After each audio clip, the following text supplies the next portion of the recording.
Muito bem, então agora a ideia é representarmos as projeções de um ponto que encontra-se no segundo diedro. Então, para que um ponto esteja localizado no segundo do diedro, é necessário que o valor de abscissa seja positivo, o valor de afastamento negativo e o valor de cota seja positivo. Bom, então em um primeiro momento vamos marcar este ponto em um desenho isométrico, mas para ter uma ideia da forma tridimensional. Então, para marcarmos este ponto daqui, vamos começar a marcar o valor de x. Então, o valor de abscissa é o valor 2. Então, a partir desta origem, marcamos o valor de 2 unidades. Bom, depois vamos marcar o valor de menos 4. Então, paralelo ao eixo y, marcamos o valor de menos 4 unidades, no sentido oposto do sentido positivo de y. Com isso, já temos a representação, a caracterização da projeção do ponto A. Então, a projeção do ponto A está localizada neste ponto daqui. Então, temos a projeção horizontal. Depois, podemos marcar aqui o valor de cota. Então, o valor de cota é 3. Então, paralelo ao eixo Z, vamos marcar o valor de 3 unidades. Então, a partir desta projeção horizontal daqui, vamos ter a representação do ponto A no espaço. Então, marcamos aqui a projeção do ponto A.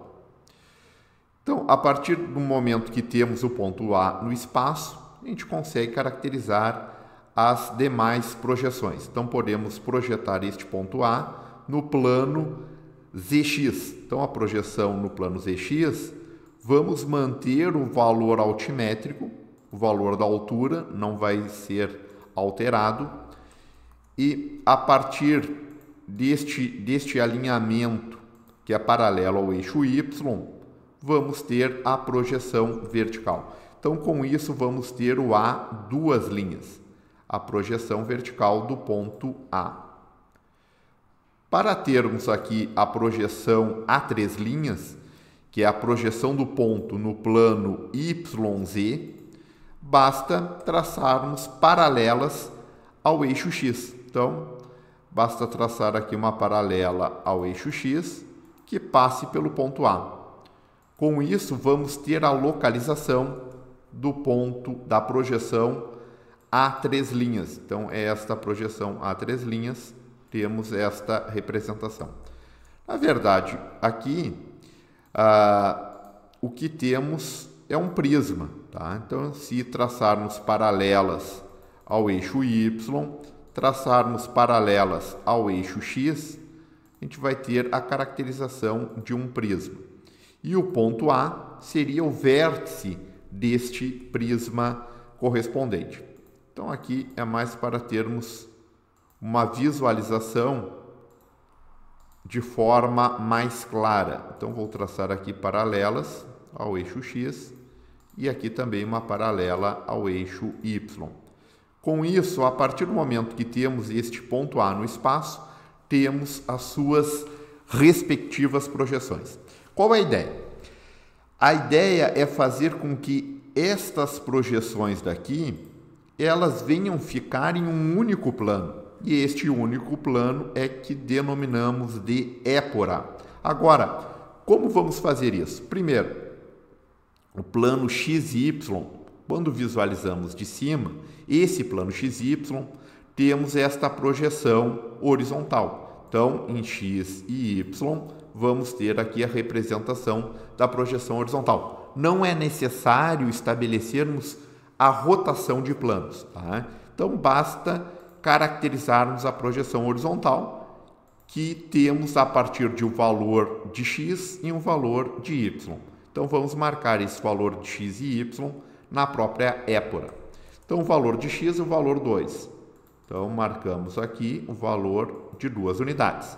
Esta medida daqui, temos aqui a sua marcação diretamente neste eixo x. Bom, depois que caracterizarmos este valor de 2 unidades, vamos marcar o valor menos 4. Então, perpendicular ao eixo X, caracterizamos aqui o valor menos 4. Então, o sentido positivo de Y está nesse sentido daqui. Quando enxergamos de cima, o sentido vai estar no sentido oposto desse valor correspondente. Com isso, temos a projeção horizontal. Então, aqui vamos ter a projeção horizontal do ponto A. Bom, para obtermos a projeção vertical, a gente pode pensar o seguinte: a ideia é transferir esta projeção vertical para o plano XY. Então, vamos ter que rotacionar o plano ZX, que contém este ponto A, que contém esta projeção vertical, de tal forma que fique complanar ao plano XY. Então, vamos rotacionar. No momento em que a gente rotaciona esse plano ZX em torno do eixo X, no sentido anti-horário, vou deixar até marcado aqui o sentido de rotação. Se a gente rotacionar neste sentido daqui, o que vai acontecer? Esta linha de chamada, tá? Ela vai ficar alinhada a esta linha de chamada da projeção horizontal. Então, basta marcarmos nesta linha de chamada o valor correspondente de 3 unidades. Com isso, vamos ter a projeção vertical. Então, a partir do momento que temos esta marcação daqui, vamos marcar o valor de 3 unidades. Então, marcamos o valor de 3 unidades. Com isso, vamos ter a projeção vertical em épora, a sua caracterização em épora, que corresponde ao valor de A, 2 linhas. Então, deixamos aqui a marcação de A, 2 linhas. Bom, para obtermos a projeção a 3 linhas, que é a projeção no plano de perfil, a gente tem que pensar o seguinte: primeiro, vamos transferir esse plano YZ de tal forma que fique complanar, em um primeiro momento, ao plano ZX. Então, a partir do momento que vai ficar complanar, vamos ter esta representação de A 3 linhas no mesmo plano de A 2 linhas. Então, vamos rotacionar o plano YZ, que contém a projeção A 3 linhas. Vamos rotacionar no sentido anti-horário. A partir do momento que a gente rotaciona no sentido anti-horário, toda esta marcação daqui, que é o valor de afastamento, que encontra-se em A 3 linhas, vai ficar alinhado a uma linha paralela ao eixo X. Então, vai ficar alinhado a esta representação. Então, a partir do momento que caracterizarmos, e aqui também a gente pode notar o seguinte, que o valor altimétrico de A 3 linhas vai ser o mesmo valor altimétrico de A 2 linhas. Então, o alinhamento correspondente vai ser o mesmo. Única diferença é que esta linha daqui, que é o valor de afastamento, vai ficar alinhado com o valor de X. Então, vamos marcar aqui, mantendo uma paralela ao eixo X, mas que passe por A 2 linhas. Então, vamos estabelecer este valor altimétrico é constante. Esta linha vai ficar coincidente com esta outra linha de A 2 linhas. Então, com isso, temos a representação em épora no segundo diedro. Então, temos esta caracterização daqui.